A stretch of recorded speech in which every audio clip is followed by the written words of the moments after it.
Baik, Assalamualaikum warahmatullahi wabarakatuh. Perkenalkan, nama saya Riha Ratu Nafi, 1804-2192. Kali ini saya akan menjelaskan mengenai intervensi teknikal dalam pengembangan organisasi.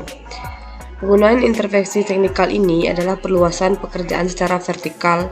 Teknik penerapannya yang pertama, penggabungan tugas agar pelaksanaan yang terjadi terbagi menyatu di tangan seseorang.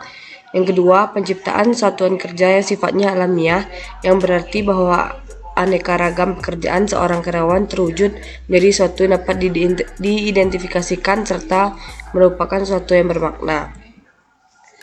Penciptaan hubungan kerja dengan kliennya. Pengembangan pekerjaan secara vertikal berangkat dari pandangan bahwa para karyawan adalah orang yang sudah matang dan dewasa baik secara arti keterampilan, pengetahuan, sikap maupun motivasi mereka pada umumnya akan lebih bergairah bekerja apabila mereka diberikan kebebasan untuk menentukan sendiri cara-cara yang dianggap paling tepat untuk menyelesaikan tugasnya dan tidak dikendalikan oleh atasannya. Selanjutnya, membuka saluran umpan balik dan memungkinkan seorang karyawan mengetahui bagaimana pendapat orang lain tentang kinerjanya. Intervensi pengembangan organisasi dilakukan setelah diagnosa. Kenapa? Karena diagnosa merupakan suatu proses penemuan penyebab pokok dari masalah dalam organisasi tersebut. Sedangkan menurut Sondang Siagian dengan OOC merupakan suatu pendekatan sistematik. Diagnosa merupakan suatu sistem pendekatan sistematik terhadap pemahaman dari uraian organisasi sekarang. Proses diagnosa itu terdiri dari yang pertama mengumpulkan informasi, yang kedua menganalisa informasi, yang ketiga membuat kesimpulan untuk melakukan perubahan atau penyempurnaan. Kriteria sebuah intervensi yang efektif.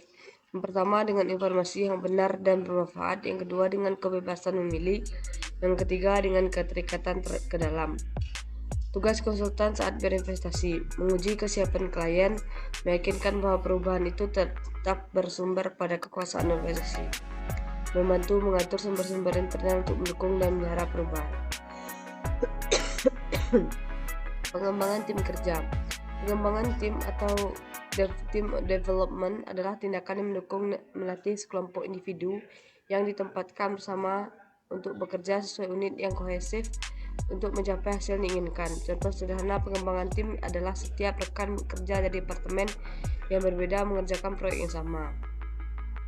Sistem sosioteknikal adalah cara pandang organisasi yang menekankan keterkaitan dimensi teknis dengan dimensi sosial. Teori sistem sosioteknis mengartikan sistem sebagai bagian yang terdiri dari unsur-unsur yang berkaitan, juga bersifat terbuka. Itu saja yang dapat saya sampaikan. Saya kembalikan. Terima kasih. Mohon maaf apabila banyak kesalahan dan keterbatasan. Assalamualaikum warahmatullahi wabarakatuh.